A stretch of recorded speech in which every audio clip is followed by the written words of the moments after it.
Welcome back, or welcome to the Tiny Shifts podcast. I'm your host, Andy Nunn. Each week, I break down a core idea on philosophy, mindset, how to think differently, challenge your perspective, and hopefully change sort of the way that you see the world. This is part of the Wonderfully Uncomfortable series. So it's a 4-part series where I sort of break down how we can do hard things. Something that I know has become such a big part of my life. And I think it's really important. I talk to people on stage. My 2 keynotes are pretty much about this. So one of them is Wonderfully Uncomfortable, which is how do we get joy and find that awe in everyday life? How do we strive for the things that make us human, whether that's artistic pursuits, creative, physical, mental, learning new things, going out in nature, getting that experience that sort of makes us human. And then my other talk is about minding the gap. So it's all about how do you make better decisions under uncertainty and pressure. And both of them are very similar in that sort of approach. They both contain the same things. And because I think they're just so important. They overlap so well. So this sort of stuff that I talk about doesn't just help in your personal life, doing creative stuff, in your professional life. It helps everything, every area of your life. If you become someone who can go out and do these hard things in life, it helps you in your workplace, it helps you in your family, it helps you manage your mindset, your mental health. And I think it's just so important. So thank you if you've listened to the first episode, which was about finding your why and your values. I hope you did the exercises, or you've at least watched the Mark Manson podcast, look at some of the Brené Brown stuff I added, and really took that on, because I think the value stuff is just so important. It's a great sort of foundation to sort of understand what to do next. So in this episode, part 2, I'm going to be breaking down basically our goals that we set. We all set goals, right? Well, most of us. But sometimes they're hypothetical goals, or they're just goals that we just think, I would like to do this. I would like to do that. And the problem is most goals don't work. Think about this. Why can't we do the things that we know what we should be doing? Think about if you have a goal, I'd be like, I just want to lose some weight, or I want to run this, or maybe you want to get a promotion at work. At the start of the year, we have these New Year's resolutions, and the research is pretty poor. About 90% of us fail our goals by the end of January. 90% give up on our goals. It's kind of wild when you think about it. So what is it about goal setting that doesn't work? So in this episode, we're going to cover a few things. We're going to go over the history of goal setting. I'm going to look at how to actually use goals properly in your life, how to take a goal and work towards it. And what should we actually be aiming for is the important thing. And then I'm going to talk about, does goal setting actually work? If we have an outcome, is that the thing that we always want to be striving for? Why most goals actually fail in real life, some of the problems that we face as individuals. Then I'm going to go over a framework that I sort of use. And this enables me to have long-term goals, short-term, and the sort of execution goals that I work in the sort of immediate 90-day sort of time frame, 2 weeks, 1 week. And then I'm going to talk about how I'm using this sort of system to sort of, I use it in different areas of my life. We'll cover that. But how I'm using this for the race specific sort of system. So I have my 5-year sort of adventure goals that I want to try and achieve, my 3-year. And then currently I'm ultra focused down on the 90-day sort of focus of what my outcomes that I want for the event of UTA. And then I'm going to give you all of this, how this applies outside of obviously the running sort of concept or the running ideas that I'm sort of, or that I'm talking about today. So let's start with the history of goal setting. Now, when you go all the way back and you look at some of the goals, we were Aristotle, Seneca, all these sort of types of people, they're sitting around just thinking about setting goals in the future. And there isn't a huge amount of evidence that they didn't have the systems to just sort out goals. It was more of a modern day sort of theory that come to in the workplace. It was born out of management and business. And it was around about the 1950s that it became quite popular. And there was a lot of research that was done. I think some of the initial research was with Locke and Lotham, I believe. Latham, that's it. And his was the theories that they sort of come up. It just needs to be specific and challenging and just work towards those. And if you just had a vague goal, and the people who had the specific and challenging goal and it sort of challenged and performed better. That was essentially what the research showed.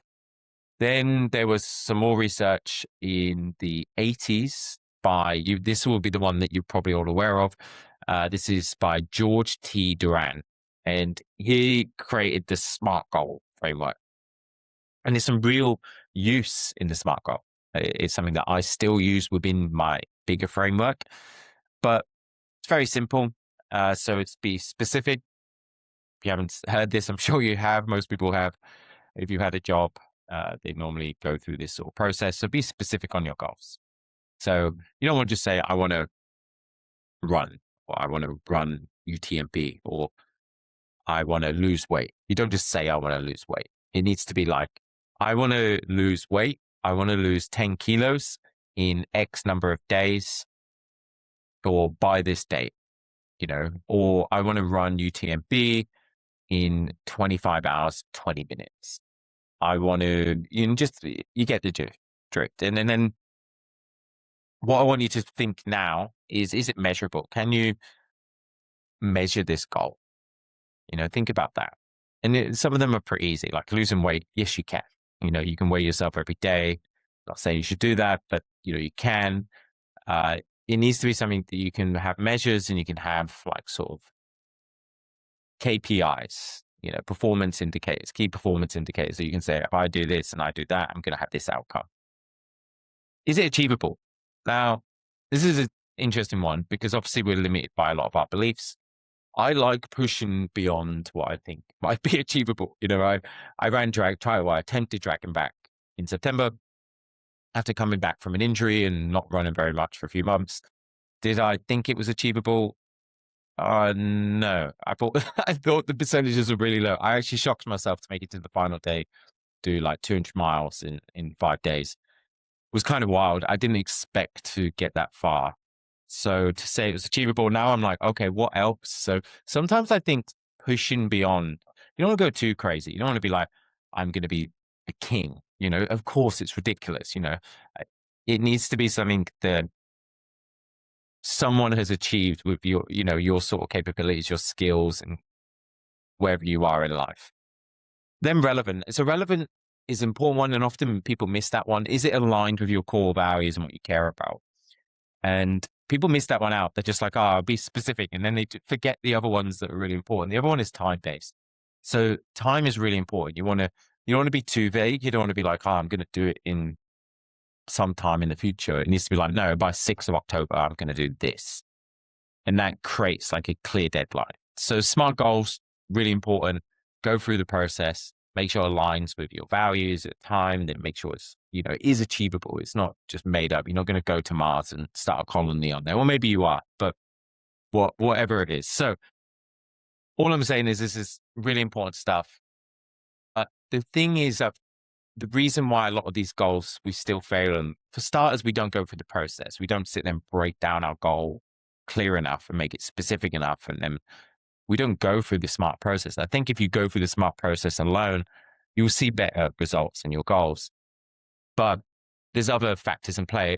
A lot of the research that was done into this that showed that goals are really important was done in strict settings.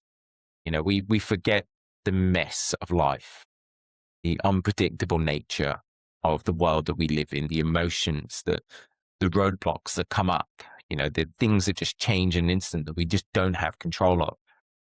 It's really important to sort of recognize that. Become aware of that. And we're going to work through this today and we're going to see whether goal setting actually works. I know I've mentioned just then it does, but it's conditional, isn't it? I think the important thing to remember, goals work when the task is really clear, when it's really specific. Okay.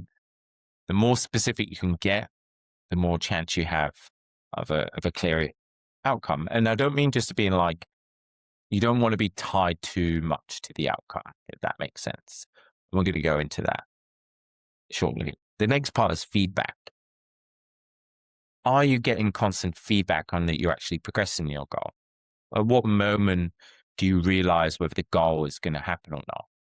So for instance, for running, I'm continually training every single week. I do workouts, I do longer runs, I can track my heart rate, I can track loads of metrics. I can see the progression that I'm working towards my goal. But again, it has to be realistic. So for instance, I've been injured. I've been coming back from an injury. And sometimes it's hard to look at what I was training last year compared to now. I'm nearly doing half the amount. But I have to be realistic with what position am I in right now? What's achievable? What behaviors are going to get me to the start line in the best possible condition? And that is important. Okay. So why do goals fail? I think is an important place to sort of start, because 90% of goals fail at the beginning. We give up as soon as motivation dies. We sort of give up on it. And a lot of it's because it's just an outcome focused goal. Outcome focused goal. So just let me clarify what that is. You say you want to lose weight. Okay, so your goal is, I want to lose weight. Or maybe it is, you say, oh no, I need to be specific. So you just say, I want to lose 5 kilos. Okay. By that date. But then what happens then is you're still the same person as you were before the put on the 5 kilos. You need to go, okay, what type of person is it that loses 5 kilos in this day? For who's the type of person who does this? Or if I want to do a 24-hour UTA, 100 mile, I'll be like, okay, what type of person, what behaviors, what mindset, what daily actions are they taking? How do they respond when obstacles come up? When they're getting towards the end of an workout and they just want to quit, how does that person respond? How do they think in those moments? And often, that's a great way to sort of think about it.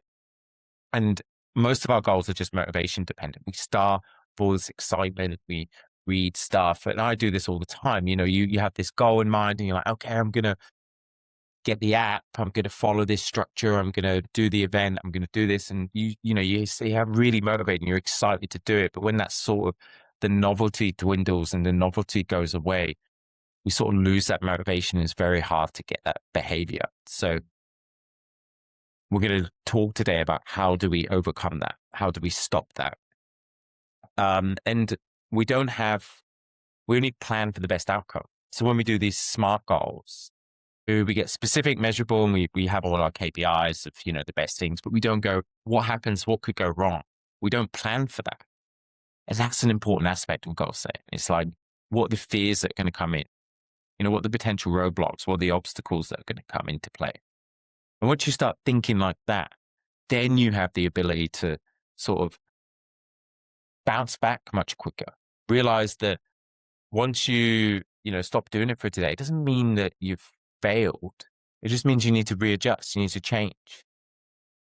So the important thing I think to remember right now, goals and outcome right now, if you just see, I'm going to do this and this is the only way of doing it.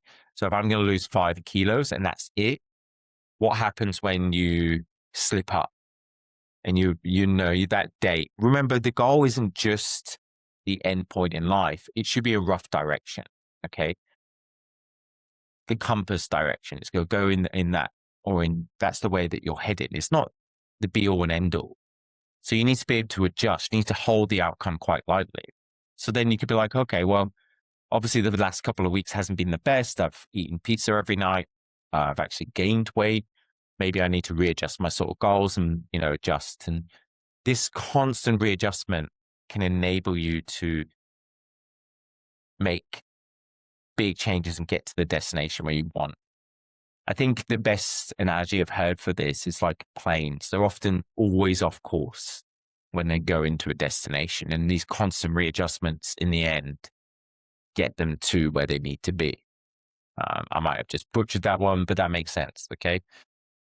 So the idea of this goal set today is to think about not just the actual goals, about what the behaviors are involved to execute this. Okay. What's the mindset? How does this person think? What does the person who is achieving the thing you do, what do they read? What information do they take in?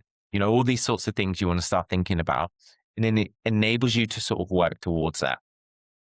So my framework that I use is I split things down. So first of all, I call it it's my sort of long-term goal setting framework.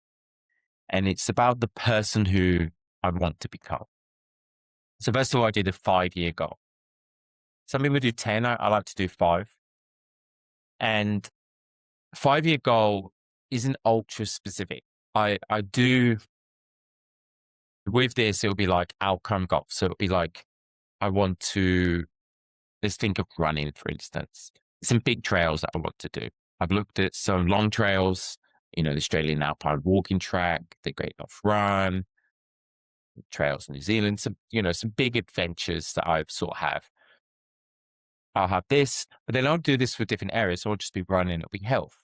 Be like, I want to be lean in 5 years' time when I'm 45. I still want to be fast.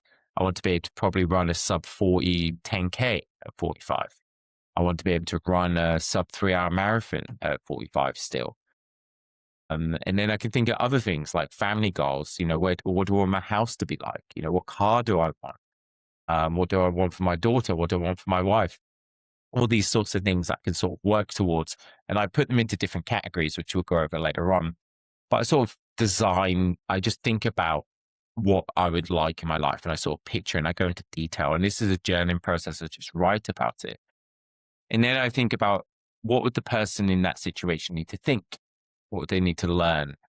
What would this person have learned in the last 5 years to get to that point? What skills would they have gained? What mindset would they need? What beliefs would they hold? What values would they have?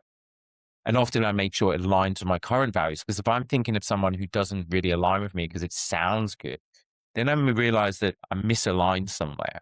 I'm trying to think about things that aren't actually things that I want. I'm thinking society is telling me that I need them.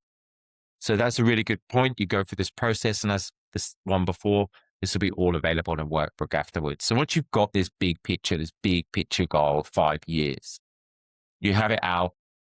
And often I recommend, you don't need to read this one quite often. It's good to just have it in a note. So I have it in a note in my Apple Notes. I just use Apple Notes for all this stuff. And I just have a breakdown of the different categories of what I want in finance, in health, all this sort of stuff. And I build up the perfect sort of picture of how I see things, and again, these are sort of loose, they're not, I'm not tying my identity to whether I get this. I don't see it as a failure if I don't succeed. It just gives me a general direction of where I want to head in my life. And it's quite fun. I get to go, okay, well, I want to go to these dive spots in the world. I want to go and have these experiences. I want to do this. I want to learn these skills. And it just enables me to have a sort of understanding of the person I'm becoming and what I'm doing on a daily basis. So then I go to 3 years, and this is more, again, I start working back from 5 years to 3 years, and I go, okay, what benchmarks, if I'm going to be on track for my 5 years, then what would I need to have done in 3 years? What would this person need to have achieved? And I just work my way back, and I start with my 5 years, and I look down, and underneath it, I say, well, by 3 years, I probably would have done this. So imagine my long trails, I probably would have done UTMB 100-mile race. I would have done several 100-mile races in different areas of the world. I would have done maybe some longer day stuff by myself, some FKT attempts, all this sort of stuff. That's for my running. Let's say for my speaking business, if my 5-year goal is to maybe deliver 50 talks globally. Okay, I have a podcast channel with X number of followers. I'm speaking in schools, all these sorts of things. I'm just making this up as I go. But, so these are some of the ideas that I've had, sharing this idea, creating a framework that I can help young people to sort of get a better idea of the direction they want in their life, how to go out, do hard things, how to get away from the draw of the computer screens and the phones in their pockets and go and engage with life and experience, nature and things like this. How can I get people to go out there and really love this stuff? Well, then I would break down, 3 years, it means that I'm already working in schools. I've got a talk that I deliver. Then I would go back. And once I've done this, I would just say I've done 50 schools, or if it's the 50 talks around the world globally, it'll be like, okay, well, this year, maybe I'm only doing 10, but I'm working for some big clients. Sometimes I write down clients that I want to talk with or I want to speak to. And I'll be like, okay, well, that's a goal. I want to work for this client or that client. And I've done this before in my sort of magic career. So I had a 5-year goal in my magic career where I wanted to be, and I achieved it. And I was really excited. And I reached it. And then I was like, okay, now I'm going to be a speaker. And that was my next 5-year goal. So I've gone through this process. Once I reached it, I ended up just moving on to the next one. So finally, the next 2 steps, you go down to a year. So in the next 12 months, at the start of the year, I go, right, what am I going to do in the next 12 months to work me towards my 3-year goal, my 5-year goal? And I sort of readjust every year depending on how fast things are going. So for instance, my 1-year goal was speaking. I wanted to do 20 speaking gigs this year, this year in 2026. The crazy thing is I've already done that. Okay. So I'm going to have to readjust, aren't I? Because I need to have that drive. I've moved it to 50. So I want to do 50 speaking gigs by the end of the year. Huge goal, but I'm quite confident I'm going to do it now.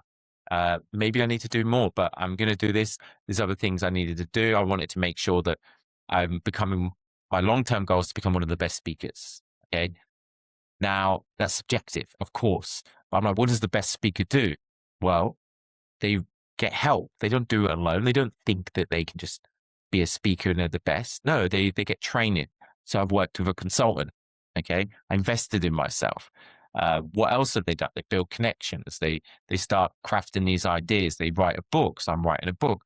All these sorts of things are the sort of, and they start a podcast. Here we are. So this is my sort of journey that I've gone through, and this is what I'm doing. This is the daily actions. Then we go down to 90 days. So remember, we go 15, 3, 1, then we do 90 days. So this is the execution phase. These are where you break down the daily behaviors that you need to do. So think about it.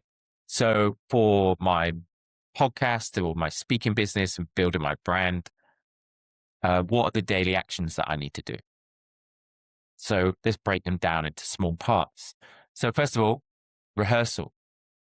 If I'm going to become a good speaker, I need to have a keynote that I'm delivering that is of premium quality, basically.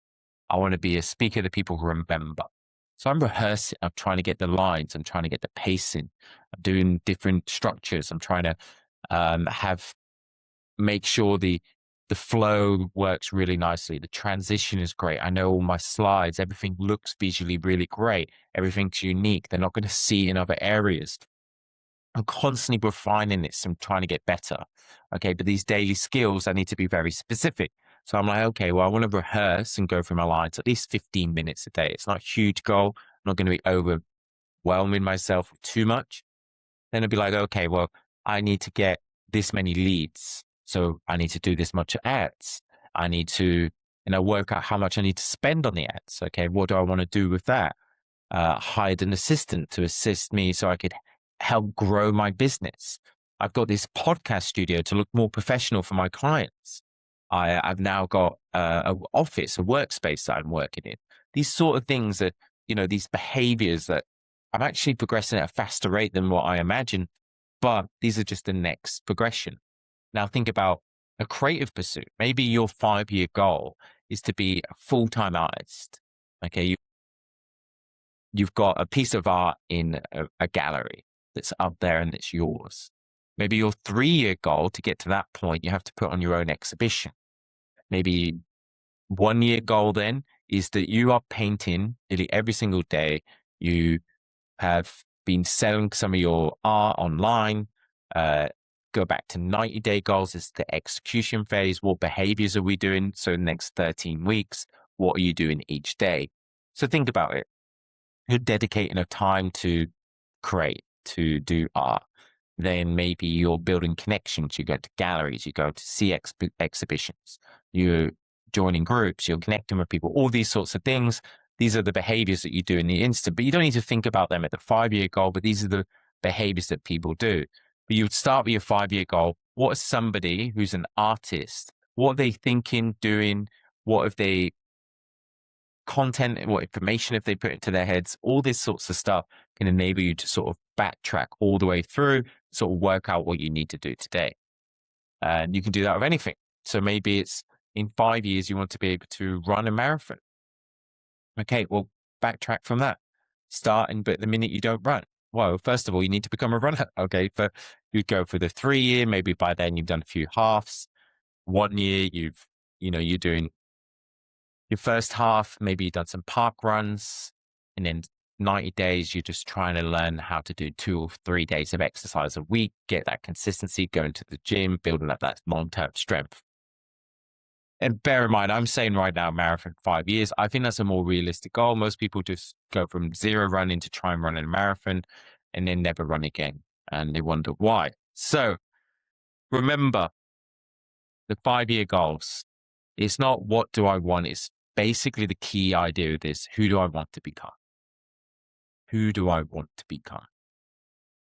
And so think about this and break it into behavior, mindset, fitness, the health of this person, what they're going to learn, and then the inputs for this. So what they consume, what information, what books are they reading, what podcasts are they listening to, what Instagram people are they following, whatever it is, what news are they putting into their minds.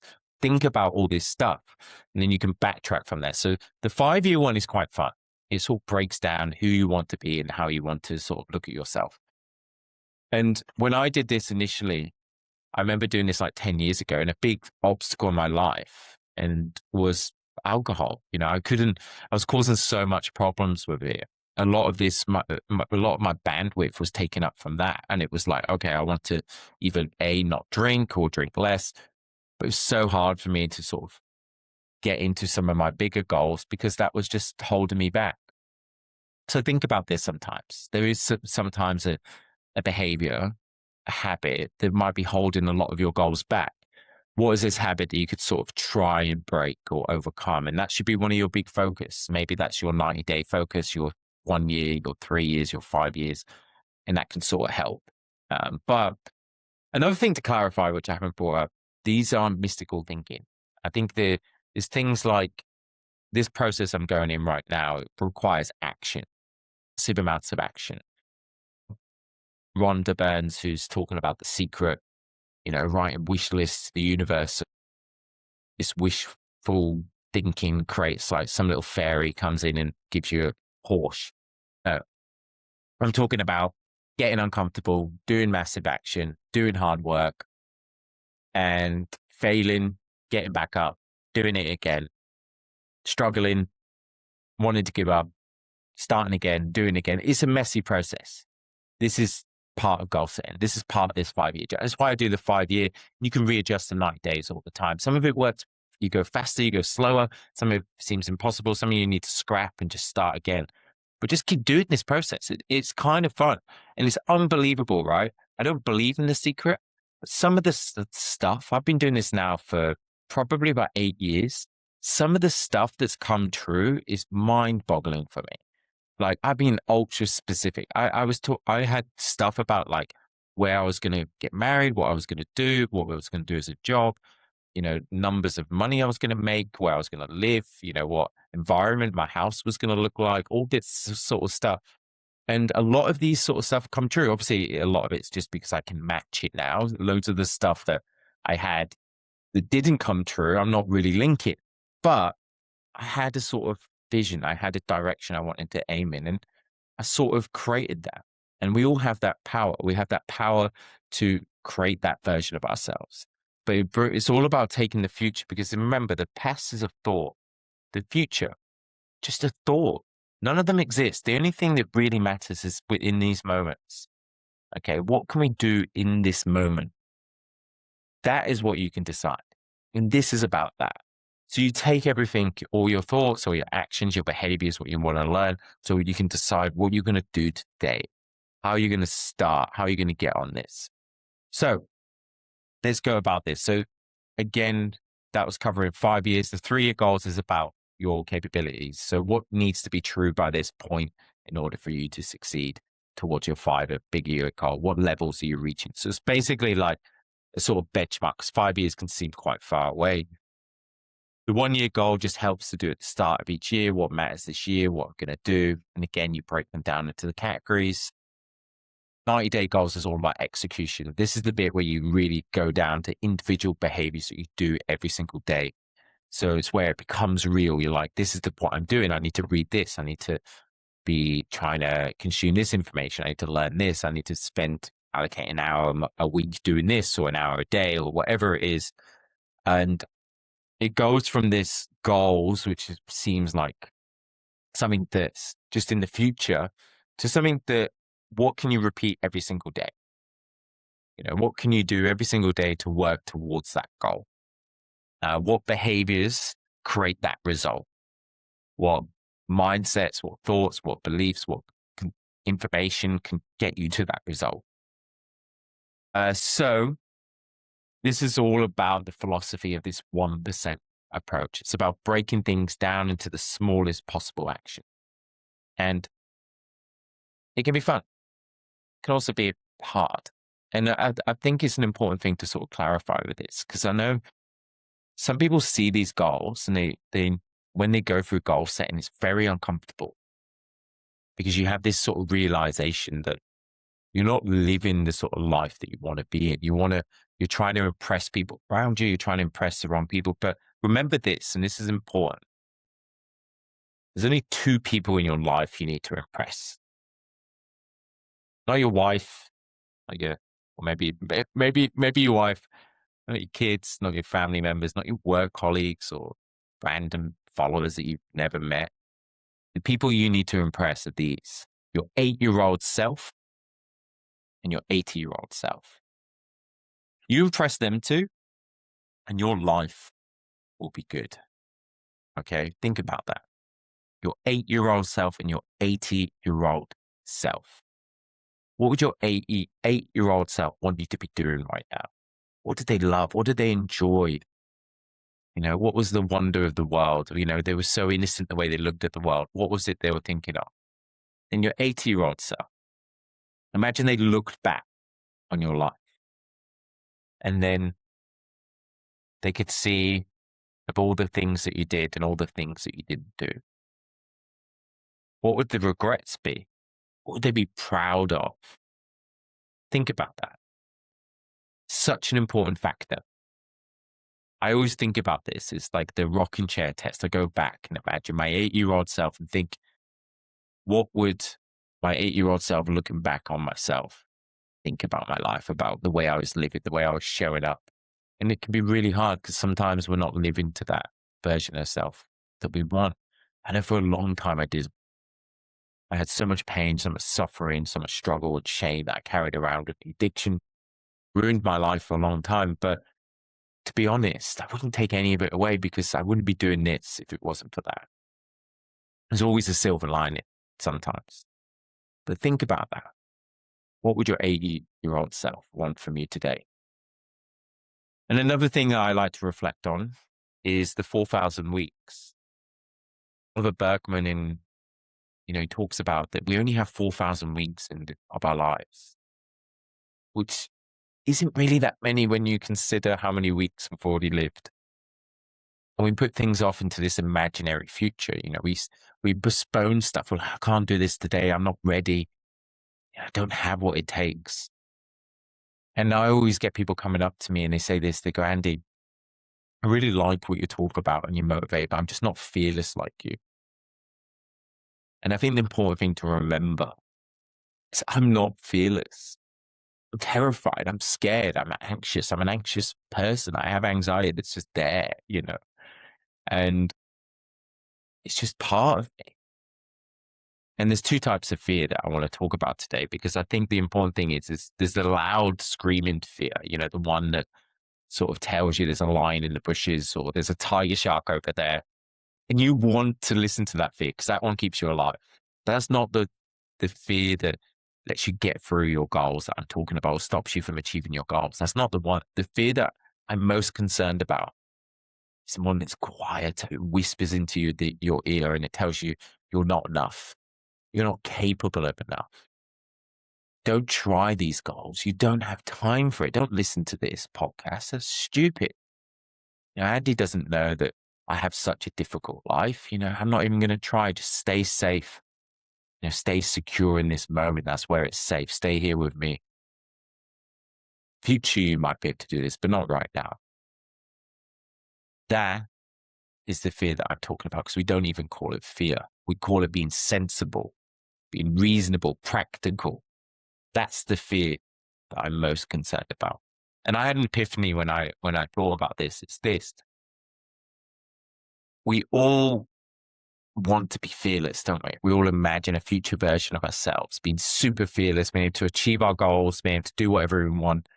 And the truth is, that causes so much pain and so much suffering. So much pain and so much suffering, because that future version of you, it never arrives. Never arrives. And you're telling yourself in that moment that you're just not good enough to even try, to even give it a shot, give it a go. Then I realized something. We all want to be fearless. We all want to be, trying to attack our goals. Imagine ourselves sort of doing this, but that never ever comes to that point. It's just not how it works. There isn't a version of you that is fearless. Everyone's scared. I'm scared. You're scared. Everyone is scared. And it's not that these successful people that are achieving their goals feel less fear. It's that they don't see fear as a stop sign. They don't see fear and go, I can't do this. I'm just going to give up. They see fear and it's like, okay, well, they see it as an opportunity to learn, to grow, to sort of develop themselves. They build up that muscle where they haven't just resorted to just escaping from their fear all the time or escaping from discomfort. They've created the sort of discipline and the grit to double down when that discomfort arrives. So your goal shouldn't be to feel less fear. It should be questioning, like, obviously listen to the fear that protects your life. Question the fear that protects your comfort, because one of them is, keeping you living or keeping you alive. But the other one is stopping you from living, I guess is the best way to say that.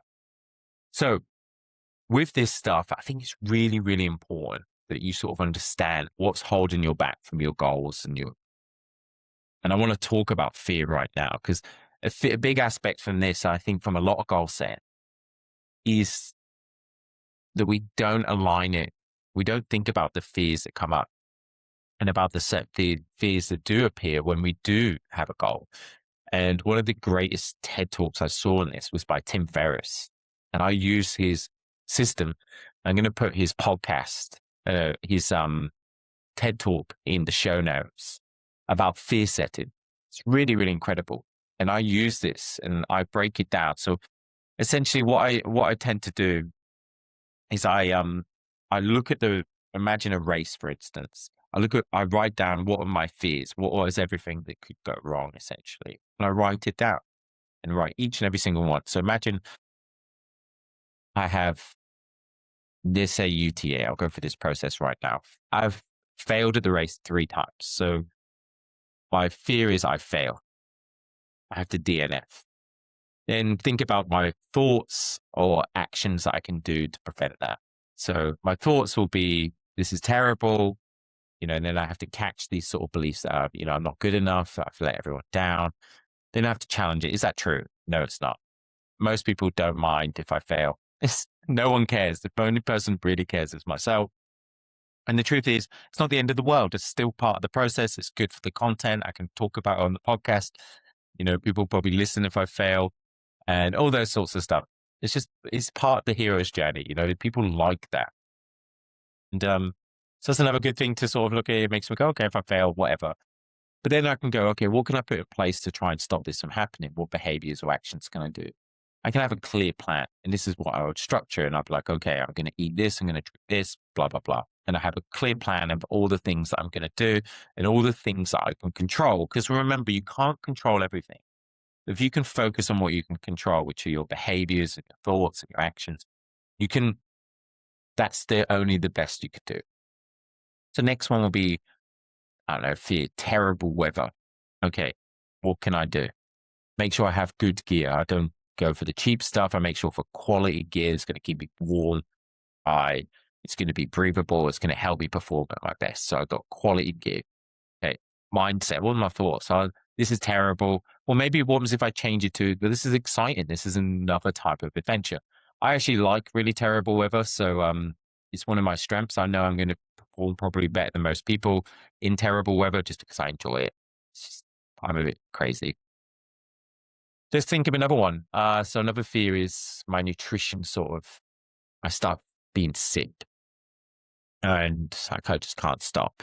What are my thoughts in that moment are going to be like, well, it's the end of my race. I'm going to have to drop out. I'm an idiot. All these sort of things that could come up. So what are the things I can do to sort of prepare that? Well, first of all, is train my gut beforehand is an important thing. So make sure I'm eating nothing new on race day. There's things that I've trained with. Have a specific amount that I'm having each hour, not too much, not too little. So I have to play catch up.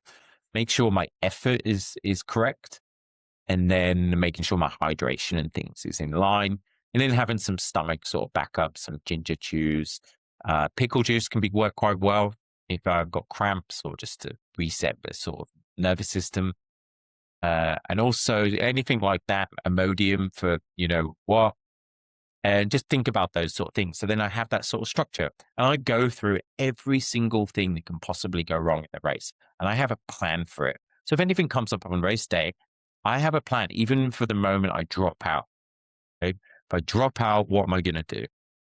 Well, first of all, I'm going to stop and I'm going to reflect. I'm going to feel the emotion.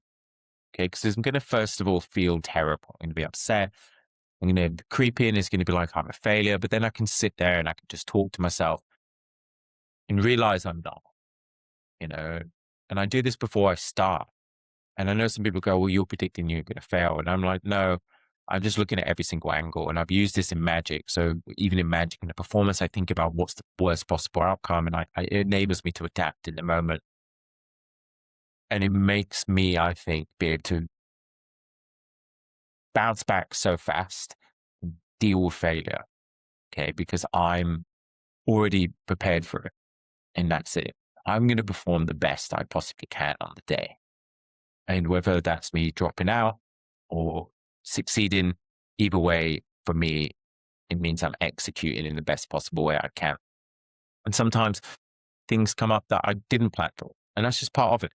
And I also think about that. What happens? Well, the mindset is, well, I didn't plan for this. Let's just adapt with all the other skills that I have. And the mindset is, I've got this. I do this. I'm confident. And you can do this in other areas of your life. And these are the sort of the way the fear setting works. It could be like a goal of all your fears that you're going to do. What are your thoughts that are going to come up, or your beliefs about this? What actions can you do to sort of prepare yourself to and then once you do this, it gives you so much confidence in order to move forward and attack your goals. So again, I've spoken about how you can use this in different areas. I'm going to go over the quickly categories that I use. So I do this in my health, my family, my career, my personal growth, life adventure goals. And I think the important thing is this isn't about controlling every aspect of my life. Okay. This is the important thing I think I get from Oliver Berkman is that we have these 4,000 weeks that we have. Okay. And you can try and over control every single variable. But the truth is that over control gives you less control. If that makes sense. It's sort of paradox. If we try and have too many to-do lists, too many systems, too much in place, it causes often things to sort of fall to pieces. So I often just try and do my best. A lot of this is like, yes, this is what I want. This is what behaviors I'm trying to do, but I don't put too much pressure on myself every single day to have to do it. So if I miss it, it's not the end of the world. And I create this mindset of just being like, okay, so it means that I'm somebody who meditates, but it doesn't mean I have to do it every single day, you know, and that's okay.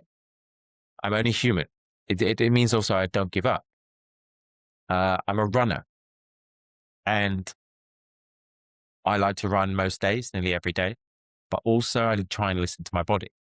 I realized that in this process, I'm struggling. I've got a coach. I'm okay for asking for help.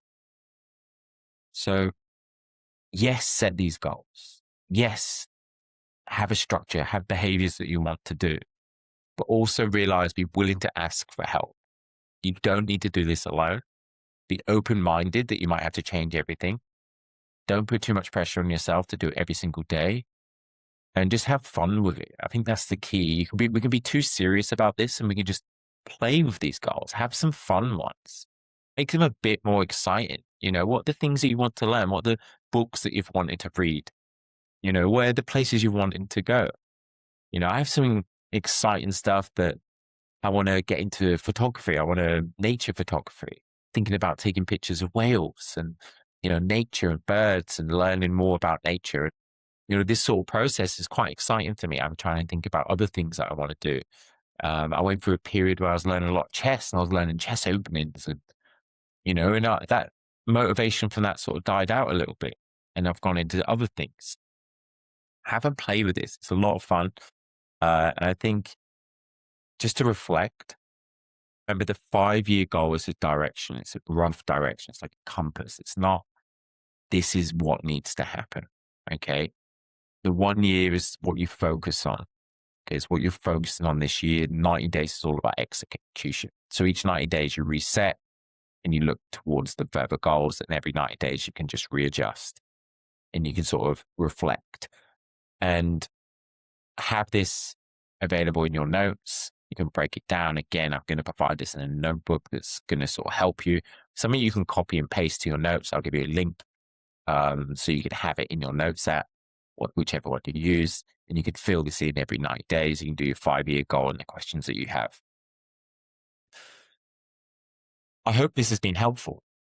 I know it's a lot to sort of take, and it does take a bit of work, but it's an important process. You know, I think personally, it sort of motivates me. It gives me purpose and meaning to work towards these things. Gets me quite excited with it as well, especially now. A lot of mine have changed because, you know, big motivator of mine is becoming a father. You know, I see my daughter now and I'm like, oh, everything I do now is attached to wanting the best outcome for her. You know, I want to be a good father. I want to be a good person. I want to be a good role model. I want her to see that I can do hard things and it's okay to fail and be silly, and, you know, have fun and, you know, live a bit of a free spirit life. And I want her to feel that she can be whoever she wants to be. And also that means relationships, you know, that I'm being a good partner. And what does that look like with other goals? You know, making sure that, yeah, I have these crazy running goals and stuff, but does that align with the family? And, you know, there can be sort of conflict there and you need to sort of adjust these sort of goals. And I think that's important. You know, you can have these bigger pictures, but who else is involved in it? Bring them in with your goals. Talk through with them. Like, how can we make this work together? You know, I really want to do this. Are you on board with this? How can we make this work? What happens if it fails? You know, if your goal is to start a new career, a new job, it doesn't necessarily work out. Do you have a backup plan? You know, and things like this. And I think it's so important. So thank you again for listening to this. It's been really great. Again, please subscribe if you've listened to this. It helps a lot grow this channel. And please share it with anyone who you think will find this really helpful. This is the funny thing is these episodes are part of the workshop that I do with clients that pay a lot of money for this. So I'm providing this because I think it's important. I think it's important for everyone to sort of have these things that I've sort of worked on and developed and sort of learned over the years and adapted with myself. And I live it, you know, from where I was 10 years ago to who I am today is part of all this process. It's part of all these experiences that I've had, that I've learned, the challenges that I've done, and the continual growth that I sort of look towards. And the fun that I have on the way, the idea that I'm just making all this up as I go along. And that's pretty awesome. It's pretty cool. I get to sit, who would have thought I'd be in a podcast studio talking to a bunch of people doing this? I could never have imagined it. Or maybe I could.